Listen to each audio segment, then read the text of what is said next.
thanks very much everyone for coming today. The department is delighted to be co-hosting this event. I hope you all find it very beneficial. I know I always do. So at the end of last year's event, actually, a gentleman put up his hand and commented to the room that it's not necessarily all doom and gloom when it comes to air quality in Ireland. That we have actually done quite well in certain areas, and we should start thinking about showcasing our approach to other countries. That Ireland can be an example to others. So we thought about this a little bit. I was like, is he right? Are we doing okay? And I suppose we have a tendency to focus on the negatives. We're not great at singing our own praises, but we also recognise that there is a lot of work to be done. So you're always thinking, yeah, okay, we've done well, but there's so much still to be done. But I think now it's important to reflect about what has worked so far. It's a good time to do that, given what we've heard about what's coming down the line and the work that still needs to be done in terms of reaching WHO. So you can reflect on that now, consider our progress, but also the ambition and the challenges ahead, and think about how we can build on what has worked going forward. So today, that's what we're going to do. That's what we're hoping to do, and to also think about what are the next step for us. Thomas and Laura have kind of stolen my thunder around the health impacts, but I suppose that's why we're here. So everybody is going to mention it at least once today, I would say, in the presentation. I'm not going to go into it in detail, but I suppose it is an important reminder of why we're here and why we're doing what we're doing. We also recognise that there are no safe levels. I think bringing awareness of the impacts is the tricky piece, and I think we've all had discussions around this. Mostly, air pollution is invisible. We can see some of it, but not all of it. And these health impacts, like the headaches, the anxiety, the impacts on low birth weights or premature birth, they're not attributed by doctors or by the medical profession to premature deaths, to air pollution at the personal level. So that's not helping us in terms of triggering action on a lot of these areas. Suppose the progress that we've made today, and some of these figures from the latest State of the Environment report show that overall trends are going down. The average annuals across our zones for the monitored network are decreasing. So for particulate matter, we're below the WHO guideline value. For fine particulate matter, it is decreasing. There are challenges or little peaks and troughs there, but we are coming closer to that WHO. And then for NOx, it's a slightly more mixed picture in relation to transportation. So again, it's a bit of a mixed bag.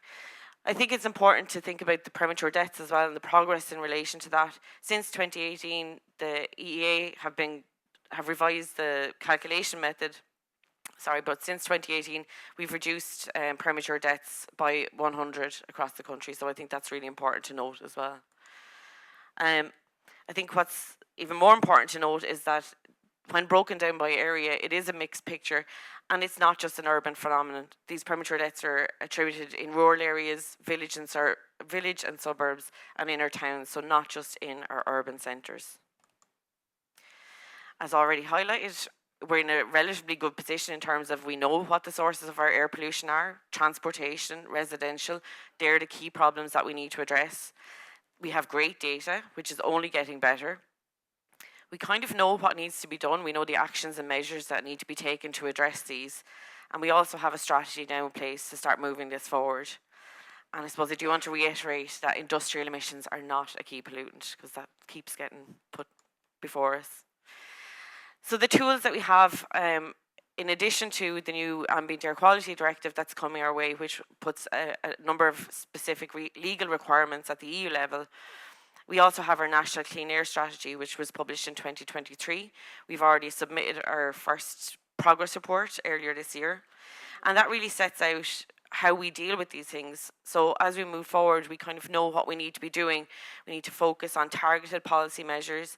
Communications and the importance of that has been mentioned and will be focused on in the next session. Our monitoring, our modelling, our enforcement, our legislation, the wider policy developments such as energy and climate, how we interact with them from an air quality perspective and how they interact with what we're trying to achieve. And also setting the ambition and making sure that there's strong governance around that. And all these things can work together to bring about these air quality improvements that we need. I suppose there are challenges ahead. And a lot of this comes from we know what we need to do, we know the actions that need to be taken, but a lot of the options that are out there require significant behavioural change and are often considered to be very unpopular choices, specifically when it comes to residential heating and around transportation as well. People are not making the links between air quality and health, which affects how they interact with the information that we're encouraging them to take certain actions. There's always going to be a resistance to change anyway. I suppose there's also some confusion. Unlike climate, where it's greenhouse gases, air quality and air pollution is so complicated. You know, you're talking about different pollutants, different levels, different health impacts. And I suppose once you start explaining, you're losing to a certain extent. There's no simple message around some of this stuff, and that does make it difficult for us to trigger that action. We've also seen the rise of misinformation. That's something that we really have to be careful about as we move forward with our policy. And then we have to be conscious that there are barriers to action. As much as we would love people to just do whatever we think they need to do, for a lot of people that is not the case. They cannot do that, and we need to be cognizant of that as we drive our policy forward. So I think one of the key challenges for us will be making sure that we have the right tools and the supports that are needed in the right place and at the right time as well. So we talked about the challenges, and although we've seen progress to date, this is from the most recent EPA air quality report that shows the targets that we have set in the Clean Air Strategy and the number of stations that are currently over the limits that we have set. And again, there will be challenges. I think, as you can see, by 2030, there are already a number of stations that at present don't look like they're going to meet it. And those, as Laura has already indicated, the number of these stations is significantly increasing as we move towards the 2040.